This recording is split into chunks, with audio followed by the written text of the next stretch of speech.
Stock market, mutual fund. अगर आप भी इसमें ट्रेडिंग करते हैं, इन्वेस्टमेंट करते हैं, तो इस वीडियो को ध्यान से देखना मत भूलना।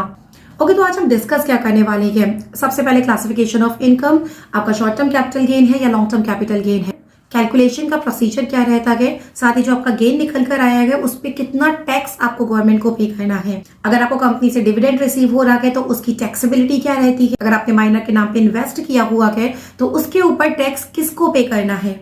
साथ ही अगर आप स्टॉक की ट्रेडिंग करते हैं तो उसकी इनकम आपको आईटीआर में कहाँ पे शो करनी चाहिए और उसका ट्रीटमेंट क्या होना चाहिए। और at the end of the video हम एक बहुत ही स्पेशल ट्रिक डिस्कस करने वाले हैं कि अगर आपको लॉस भी हो जाता है तो उससे भी आप अपना टैक्स किस तरह से सेव कर सकते हो। तो विदाउट एनी डिले स्टार्ट करते हैं आज का वीडियो। अगर इस चैनल पे न्यू हो तो इसे सब्सक्राइब करना मत भूलना। तो चलिए सबसे पहले बात करते हैं क्लासिफिकेशन ऑफ कैपिटल गेन के बारे में। तो यहाँ पर सबसे पहले हम बात करेंगे इक्विटी शेयर्स या इक्विटी ओरिएंटेड म्यूचुअल फंड्स के बारे में। इक्विटी ओरिएंटेड म्यूचुअल फंड्स क्या होते हैं। इक्विटी ओरिएंटेड म्यूचुअल फंड्स वो म्यूचुअल फंड्स होते हैं जिसमें आपका इक्विटी का टोटल होल्डिंग 65% या उससे ज्यादा होता है। तो अगर आपने इक्विटी शेयर्स या इक्विटी ओरिएंटेड म्यूचुअल फंड्स को होल्ड किया हुआ है for a period of less than 12 months तो वहां पर आपको शॉर्ट टर्म कैपिटल गेन होता है। बट अगर आपने उसे होल्ड किया हुआ है for a period of more than 12 months तो वहां पर आपको होता है लॉन्ग टर्म कैपिटल गेन। चलिए नेक्स्ट आपका आता है डेट फंड या debt mutual funds. Again debt mutual fund वो म्यूचुअल फंड होते हैं जहां पर इक्विटी की होल्डिंग लेस देन 65% होती है। यहाँ पर एक थोड़ा सा चेंज है। बिफोर 1 अप्रैल 2023 क्या होता था कि इसका होल्डिंग पीरियड था 36 मंथ। मतलब अगर आपने डेट फंड को लेस देन 36 मंथ के लिए होल्ड किया है तो वो शॉर्ट टर्म कैपिटल गेन माना जाता था। वहीं अगर आपने डेट फंड को होल्ड किया हुआ है for a period of more than 36 month तो उसे माना जाता था long term capital gain. But budget 2023 में चेंज हुआ and with effect from 1 April 2023 holding period का कॉन्सेप्ट ही खत्म करा गया। चाहे आप उसे 36 मंथ से कम पीरियड के लिए होल्ड करें या ज्यादा टाइम पीरियड के लिए, उसे हमेशा as a short term capital gain ही ट्रीट किया जाएगा। क्यों ऐसा कह रहे हैं वो हम आगे पढ़ेंगे इसके टैक्सेबिलिटी के रूप में। तो इसको आप इस तरह से समझ सकते हैं कि अगर आपने इक्विटी फंड या इक्विटी ओरिएंटेड फंड को होल्ड किया हुआ है वहां पर आपके लिए 12 मंथ का पीरियड रेलिवेंट होता है। बट अगर आपने डेट फंड या डेट ओरिएंटेड फंड को होल्ड किया है तो उसको हमेशा शॉर्ट टर्म ही माना जाएगा irrespective of your period of holding. ये तो हमारी बात हो गई कि किस तरह से आपको शॉर्ट टर्म और लॉन्ग टर्म क्लासिफिकेशन करना है। अब हम बात करते हैं कैपिटल गेन की कैलकुलेशन हम किस तरीके से करेंगे। तो चलिए सबसे पहले बात कर लेते हैं इक्विटी की। अगर आपने इक्विटी फंड को होल्ड किया हुआ है तो शॉर्ट टर्म और लॉन्ग टर्म दोनों ही कंडीशन में आपका जो कैपिटल गेन कैलकुलेट होगा that will be sale price minus purchase price. यही सेम फॉर्मूला आपका डेट फंड में भी एप्लीकेबल होता है। ऑल्दो बिफोर 1 अप्रैल 2023 आपको इंडेक्सेशन का बेनिफिट जरूर मिलता था बट अब वो बेनिफिट खत्म कर दिया गया है। चलिए अब बात करते हैं कि जो आपने कैपिटल गेन कैलकुलेट करा है उसके ऊपर आपको कितना टैक्स पे करना होता है गवर्नमेंट को। सबसे पहले हम बात करेंगे इक्विटी शेयर्स की। तो अगर इक्विटी शेयर्स होल्ड किए गए लेस देन 12 मंथ के पीरियड के लिए मतलब आपको शॉर्ट टर्म कैपिटल गेन हुआ है और उस कंडीशन में आपको गवर्नमेंट को पे करना है 15% का टैक्स।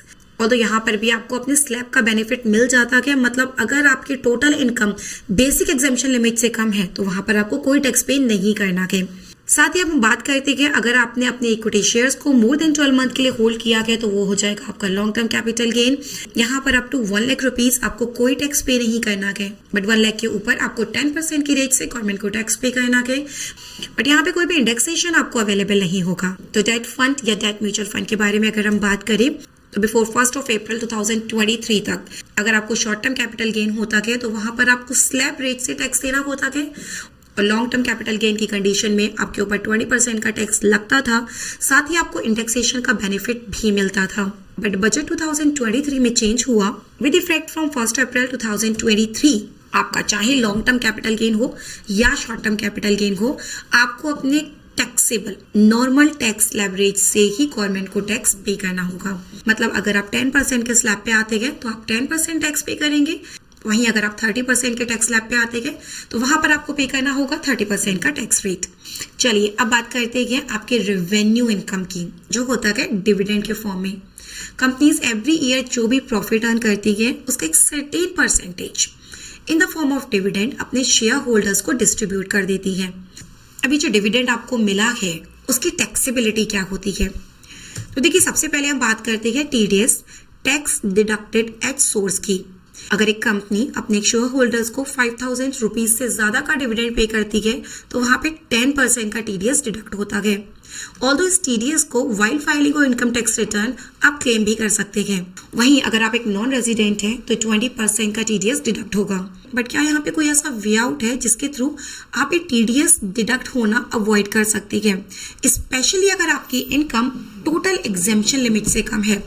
तो यस, तो अगर आप एक रेजिडेंट इंडिविजुअल या सीनियर सिटीजन है जिसकी total income basic exemption limit से कम है, तो बाय फाइलिंग योर 15G और 15H आप टीडीएस डिडक्ट होना अवॉइड कर सकते हैं।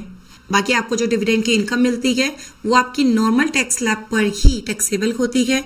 आईटीआर फाइल करते टाइम आप इसे शो कहाँ करेंगे? Under the head income from other sources में। साथ ही अगर आपने कुछ डिविडेंड अर्न किया गया और उसको अर्न करने के लिए आपने कुछ इंटरेस्ट एक्सपेंडिचर किए गए, फॉर एग्जाम्पल आपने लोन लिया, उसके ऊपर इंटरेस्ट पे किया for the purpose of earning this dividend income, तो ये भी एक डिडक्टेबल एक्सपेंडिचर होता है और आप इसको क्लेम कर सकते हैं। वहीं अगर आपकी टैक्स लायबिलिटी 10,000 रुपीज से ऊपर आती है तो उस कंडीशन में आपको एडवांस टैक्स भी गवर्नमेंट को पे करना होगा, और अगर आप ऐसा नहीं करते हैं तो आपके ऊपर इंटरेस्ट भी एप्लीकेबल होता है। चलिए अब बात करते हैं, अगर आप एक पेरेंट्स हैं और आपने अपने बच्चों के नाम पर एक माइनर के नाम पे इन्वेस्टमेंट कर रखा है, तो इस कंडीशन में क्या उसके ऊपर होने वाले कैपिटल एप्रिसिएशन, डिविडेंड के इनकम को माइनर के हाथ में टैक्सेबल किया जाएगा? So the answer is no. ये इनकम टैक्सेबल होती है in the hands of parents और द गार्जियन, और वो भी उस स्पाउस की इनकम में जिसका हायर इनकम स्लैब है, जिसकी इनकम ज्यादा है। साथ ही अगर आप स्टॉक मार्केट में एज एन इन्वेस्टर एक्टिव ना होकर आप उसकी ट्रेडिंग करते हैं तो इसको बिजनेस इनकम की तरह ट्रीट किया जाता है और इसके ऊपर आपको टैक्स भी नॉर्मल टैक्स स्लैब के हिसाब से पे करना होता है। चलिए, तो हमने प्रॉफिट की बात करी। अगर आपको स्टॉक मार्केट में लॉस हो जाता है तो वहां पर एक बहुत अच्छा और इंपॉर्टेंट प्रोविजन है, वो है सेट ऑफ कैपिटल लॉस। तो अगर आपको शॉर्ट टर्म कैपिटल लॉस हुआ है तो उसको आप शॉर्ट टर्म कैपिटल गेन या लॉन्ग टर्म कैपिटल गेन दोनों से सेट ऑफ कर सकते हैं। बट इन केस आपको लॉन्ग टर्म कैपिटल लॉस होता है तो उसको सिर्फ आप लॉन्ग टर्म कैपिटल गेन से ही सेट ऑफ कर सकते हैं। But what if current year में आपका लॉस काफी सारा था और वो पूरा सेट ऑफ नहीं हो पाया अगेंस्ट गेन्स? तो उस कंडीशन में आपके पास एक और प्रोविजन है कि शॉर्ट टर्म कैपिटल लॉस और लॉन्ग टर्म कैपिटल लॉस को आप 8 इयर्स तक फर्दर कैरी फॉरवर्ड कर सकते हैं। बट यहाँ पे एक बहुत ही इंपॉर्टेंट प्रोविजन है कि आप कैरी फॉरवर्ड तभी कर सकते हैं जब आपने ड्यू डेट से पहले अपनी इनकम टैक्स की रिटर्न फाइल कर दी हो।